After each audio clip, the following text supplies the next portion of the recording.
Hello, good morning. This is the Noble Ed webinar on giving and receiving peer feedback. My name is Aya, and I'm the Customer Success Manager at Noble Ed, and welcome to our webinar. I'm very happy to introduce my colleague, Charlie, this morning. Hello. Charlie is a instructional designer at Noble Ed. He's designed courses with Deloitte, ING, UC Berkeley, to name a few. And I'm really excited to have Charlie with me today. Just a couple of housekeeping agenda items. First is that we are recording this webinar, so we will be sending the recording to you after the webinar is over. I will be answering any questions that you submit through the chat box throughout the webinar, so feel free to send those questions. And there will be a general Q&A at the very end of the webinar, so stick around and you'll get to see some of your questions answered by Charlie. So without further ado, Charlie.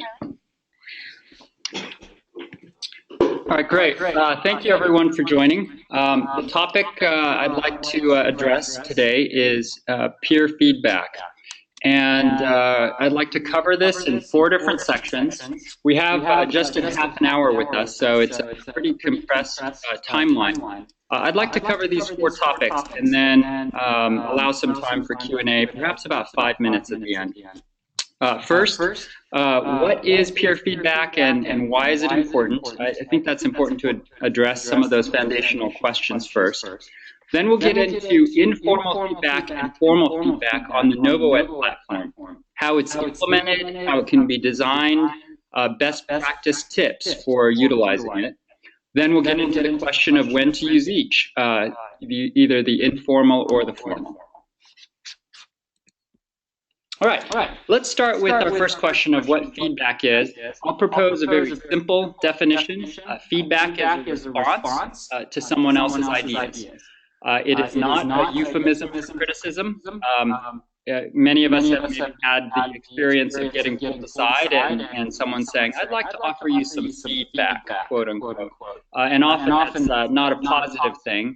But for our purposes, we should really think of this as neutral. It can be positive, it can be constructive or negative.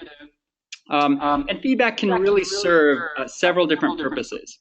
It can be evaluative, so perhaps it's grading or establishing how good some material or work is against some standard. This is what instructors might do quite often, for example. It can be guidance, so perhaps there are suggestions or ideas or even questions that people might pose to other people's ideas that would help them advance in their thinking. And then finally, feedback can be simple acknowledgement. It can be, thank you for contributing. I think this looks great, or I think you're doing a great job. All of these things are really important, and we should think about all of them as we think about this topic of feedback. 2 quotes, I think, that describe different aspects of feedback here from Bill Gates. We all need people who give us feedback. That's how we improve. This is very much focused on the substantive, the content portion of the feedback. And then the famous media theorist, Marshall McLuhan, the medium is the message. This is very much talking about the message that you're sending just in giving feedback itself, by acknowledging that the person has contributed in a positive way to the learning environment.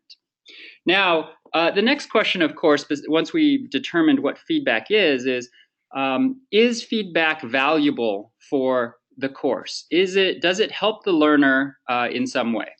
We have some data that we pulled from 5 recent NovoEd courses that I think will add a little bit of extra insight here. What we see in this chart, this is data from 5 different courses, over 5,000 participants, and it is a measure of the completion rate of those participants based on the amount of feedback they received on their first assignment submission. You can see that the completion rate ranges from a little bit above 60% to the high 90%.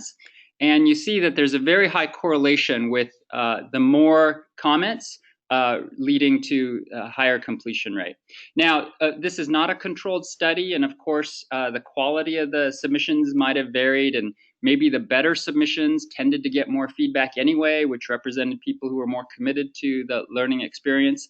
But I think this adds more weight to the evidence that feedback is crucial. And I think most of us would have a pretty strong intuition that feedback does tend to lead to greater motivation to complete the course and therefore better learning outcomes. All right, let's talk about peer feedback for a moment. And I'd like to offer 4 reasons why peer feedback in particular might be important. Peer feedback, that is comments from other people that are in that learning experience or course. The first one is social validation. So this is not only providing substantive comments, but also validating the community and validating membership and participation in the community. Second is scalability. If you rely on peer feedback, you can have a course with hundreds of participants and just have 1 or 2 teaching staff. You could have a course with thousands of participants potentially and just a small handful of teaching staff, something that would not be possible if you had to rely on instructors or teaching assistants providing comments on everything. The third is peer-based learning. There are some situations in which people feel that learning from peers is even better than learning from an instructor. Peers are much more in the same context as other novices and other learners. And peers explaining things and teaching each other can often be very powerful, as I'm sure many of us would attest to. And then finally, I think an important one is that peer feedback, the act of giving feedback, spurs critical thinking. And here I'd like to reference Bloom's taxonomy. For those of you who are not familiar with this, it's a framework that's used in educational settings and referenced in educational settings quite often. And it's a taxonomy such that there are different activities that a learner can engage in. And the higher up the taxonomy they go, the more they're engaged with the material and the better the learning outcomes. So at the very bottom, you have remembering or recalling facts. Next, you have understanding, applying, analyzing. Then at the very top, you have evaluating and creating. And as a note, the whole NovoEd experience platform is focused around generating those creation opportunities with project-based assignments. But that next level down is evaluating. So the very act of engaging in evaluating other people's work helps to reinforce that material, those concepts in the people doing the evaluating. We think that's very important as well. All right, I'd like to introduce a 4-fold feedback matrix here. At the top, this is instructor feedback, and at the bottom, this is peer feedback. If you look at the instructor feedback on the upper right, if you have formal instructor feedback, this might be more definitive evaluation. On the upper left, if you have informal instructor feedback, so this might be just comments and not necessarily a formal assessment, you have expert validation. Well, what about peer feedback? This is what we want to focus on in our time together.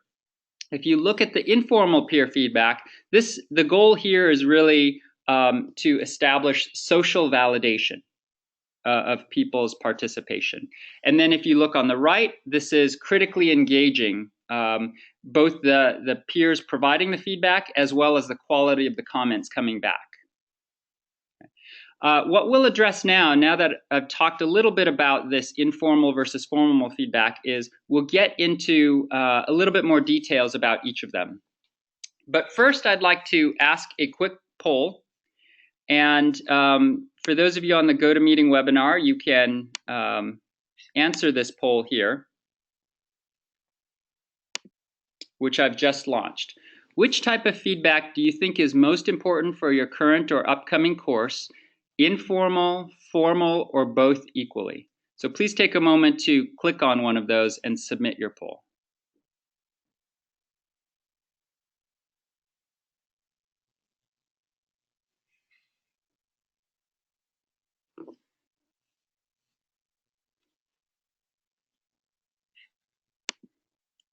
Okay, let me share the results of the poll.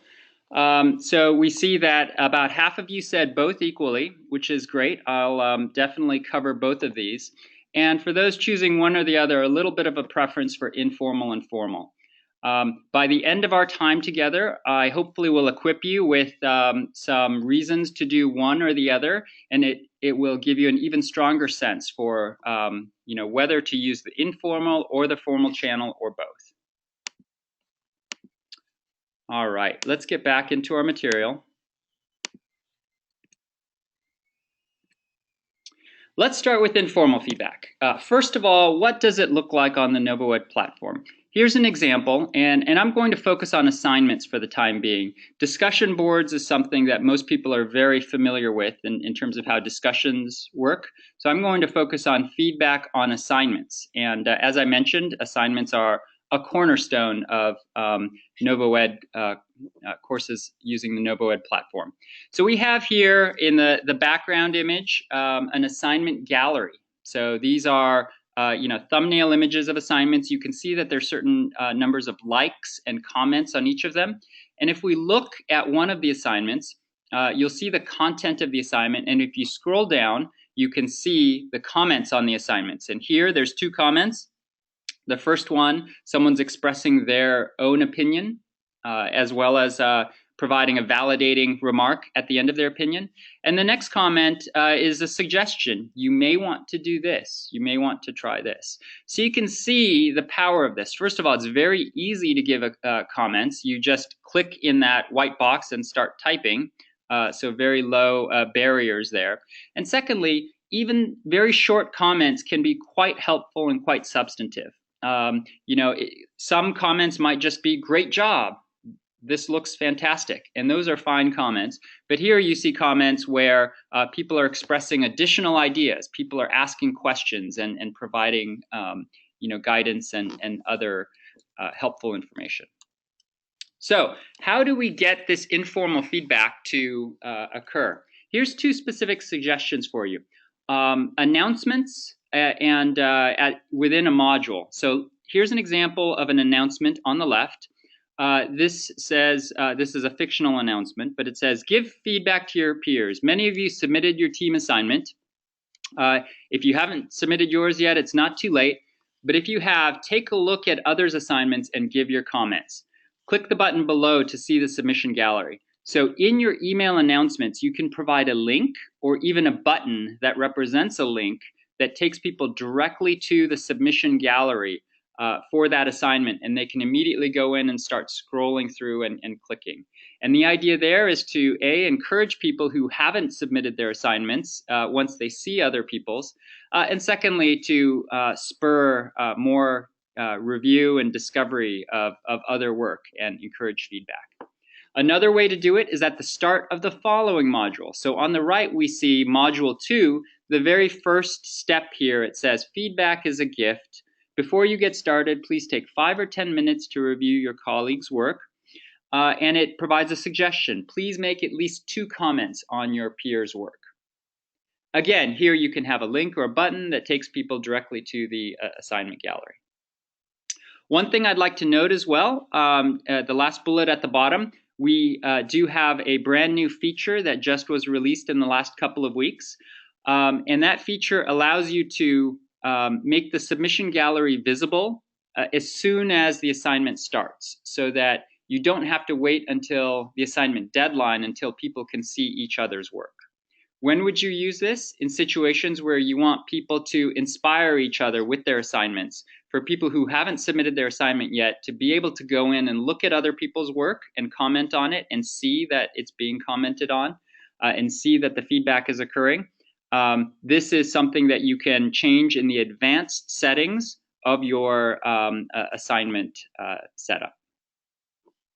All right, so some final tips for informal evaluations. One is establish the norm of commenting early. Seed the comments in the early assignments. Make sure that there are lots of comments. Hopefully the teaching staff or the instructional staff will be more active early on in providing lots of comments, and once it becomes more organic, they can back off a little bit and allow the peer comments to take center stage. Second, encourage visuals in your assignment submissions. So if your assignment consists of text that people are typing in, or a simple document that they're uploading that follows the same format every time, it can look a little bland in the submission gallery.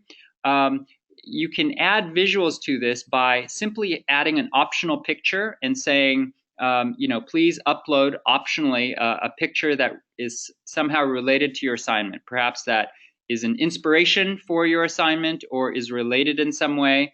And that just creates a little bit more visual appeal in the assignment gallery. And then finally, pointing out exemplary submissions. I gave a couple of examples in the prior slide. And then setting expectations very clearly. Please comment on at least 2 other people's assignments. All right, let's move on to the formal evaluations part, and then we'll conclude our discussion with comparing the informal and the formal. Here's what the formal evaluation looks like. On the left, you see an actual submission. This is selected through an algorithm. It's fairly random, but it's not something that is controlled. So people do get exposed to diverse materials in this way. So on the right, the person doing the evaluation will see the evaluation form. Now this form is something that you can determine in terms of how you want this form to look. You can create quantitative evaluation questions here, so a 1 to 5 rating. You can create qualitative spaces here, so an explanation with text. You can have several of these and mix and match. So say, for example, you're trying to teach a 4-phase framework for project planning. You can have an evaluation criteria or rubric, as it's often called, that has 4 different rating scales, 1 for each of those phases of the planning process. And that way you're making sure that each of those is covered and people are really thinking through your framework systematically and thereby internalizing it. So it can be very helpful for that. Now, how do you encourage, or how does this formal peer evaluation process work? When participants are submitting an assignment, they will see on the right here, this is a checklist or mini timeline, if you will, of what's happening with that assignment. What you'll see is that once the deadline passes, people can view other submissions, and then there's an instruction here, evaluate a certain number of other assignments. So when they click on that, they will be randomly assigned an assignment to evaluate, and they'll fill out the evaluation rubric that you designed. If we have time towards the end, I'll give you a case study example that will show you an actual formal peer evaluation and how that looks. Okay, some tips for formal evaluations. First, use a simple rubric. Utilize both quantitative and qualitative elements. They both have their strengths. Allocate sufficient time to fill out evaluations. If you have a course that's on a weekly cadence, you might need to allocate an entire week for the evaluation process, because it does take time and people are not going in to fill them out all on one particular day. You need to give them a window in which to do evaluations. Formal evaluations are very easy to track, so you could require them for course completion or the earning of some sort of certificate or recognition. Another tip is there is a feedback type called the feedback capture grid. I have a little visual of that on the right, and this is great for soliciting text or qualitative comments, but in a thoughtful way. So you can take a look at that. Next, explain that thoughtful evaluations help those providing the evaluations. That will provide more of a rationale for why doing the formal evaluations is important. And then finally, you do have the ability to download these evaluations, so you can look at them and make sure that people are providing quality feedback to each other. All right, now let's go into when to use the informal and the formal. And I'll be able to give you a quick case study of the use of each of these. So let's talk about advantages here of using the informal here on the left or formal on the right. If you look at informal feedback here on the NovoEd platform, it's great for spurring social activity and encouraging comments. The formal side, it's best suited for providing structured comments. So remember, you are creating that rubric, you're creating the framework in which they're thinking through that evaluation. On the informal side, it's very organic. It's social activity that is extemporaneous. And on the formal side, you can ensure that everybody receives feedback. So because the feedback is assigned algorithmically, semi-randomly, you can make sure that it's not just a small number of people that are receiving feedback, but if everyone is doing at least one or more evaluations, then everybody is getting feedback. Next, informal feedback can feel light and simple. I showed you how easy it was to just click in the box and type in comments. And on the formal side, evaluation side, this really engages the critical thinking faculties. And then finally, one important thing to note as well is that the informal feedback, the comments, are publicly viewable by everyone. So people can learn from comments on other assignments. Whereas on the formal side, the feedback with formal peer evaluations, feedback is private and is shown only to those receiving the feedback. All right, so to summarize when it might be best to use both though, on the informal side, if you have deliverables that can benefit from a diverse array of feedback, from organic feedback, from impromptu reactions and thoughts and encouragements, then informal feedback might be best for you. However, if you have deliverables that you want to make sure meet specific standards of quality and rigor, then formal feedback might be best for you. To drive this point home, let me go through two case studies. First, on informal feedback. Here I'm showing you an assignment from a public NovoEd course on artificial intelligence. And this assignment was to spot or look for artificial intelligence applications in the real world. We have here a screenshot of what that assignment looks of one of the submissions. And here you can see there's a slide. Actually, it's one of many slides that this submission consisted of. And take a look at the comments that are shown here below. This is a good collection of examples. There wasn't a consistent framework. So some validation along with perhaps a critique here. Very simple acknowledgement, focusing on key things, good graphics, good presentations, well done, guys. And then at the end, you see a question. I wonder if this isn't an application for X or Y. So you can imagine if you're the person or the team that submitted this assignment, you can imagine the benefit they get from this feedback that they're receiving. They're receiving validation, they're receiving encouragement, kudos, if you will, as well as a little bit of critique and some ideas that they can take and iterate their work. So this is a good example, I think, of the power of informal feedback through very light activity on the part of a diverse number of respondents. Next case study, let me show you an example of formal feedback. So here, this is a course on innovation and developing new innovations. And this is one of the later assignments. And this assignment was to create a pitch deck for an idea that the teams had created. And at the top, you can see that this is the rubric that was created for this pitch deck. It is a little bit heavy. Please evaluate team submissions according to the criteria below. There were actually 3 criteria. I'm including 2 of them. One of them is, did they incorporate lessons learned from reviewing their idea with customers? So there's a 4-point scale here, and there's even guidance on on how to allocate these points. So they're suggesting if the team met certain criteria to give 2 points, and if the team met other criteria to give another 2 points. So you can imagine that this is a very structured way to think through whether the team had followed the instructions and deserved the points that they're getting on this particular rating. Over on the right, something very similar.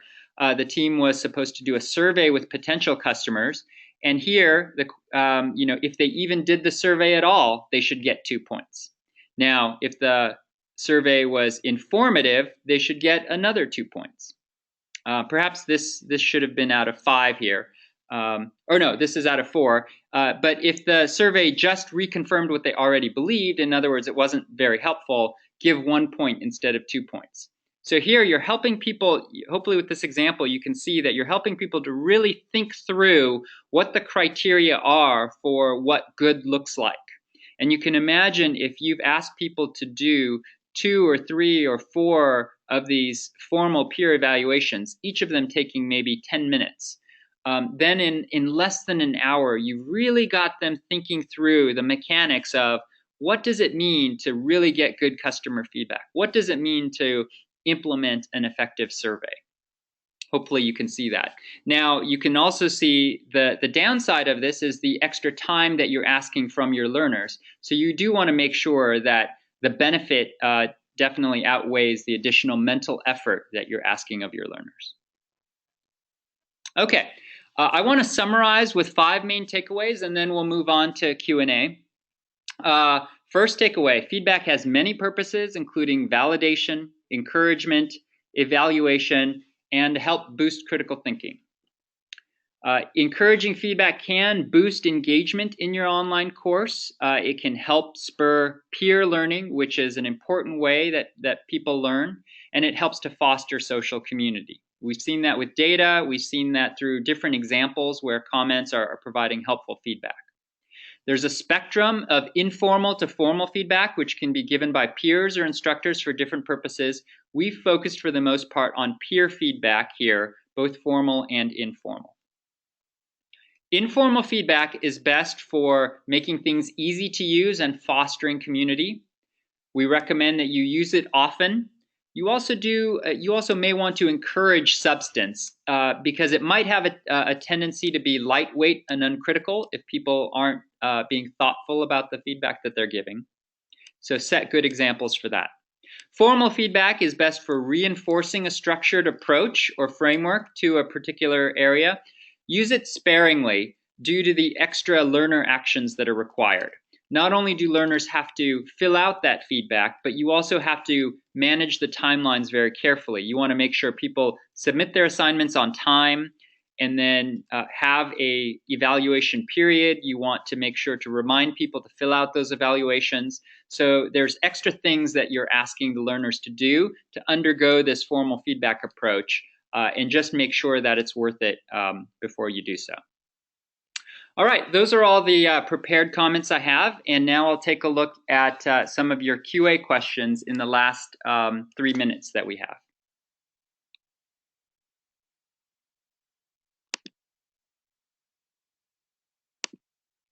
Okay, some questions here.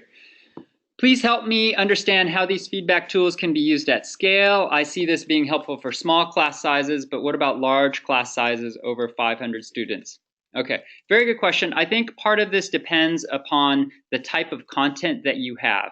If you are trying to teach skills that require a lot of mastery, then you might want to rely more on formal peer evaluations. So I wouldn't necessarily recommend it for every assignment that you have, but if you have a large class with a series of, say, 4 or 5 assignments, you might want to use the formal peer evaluation 2 or 3 times.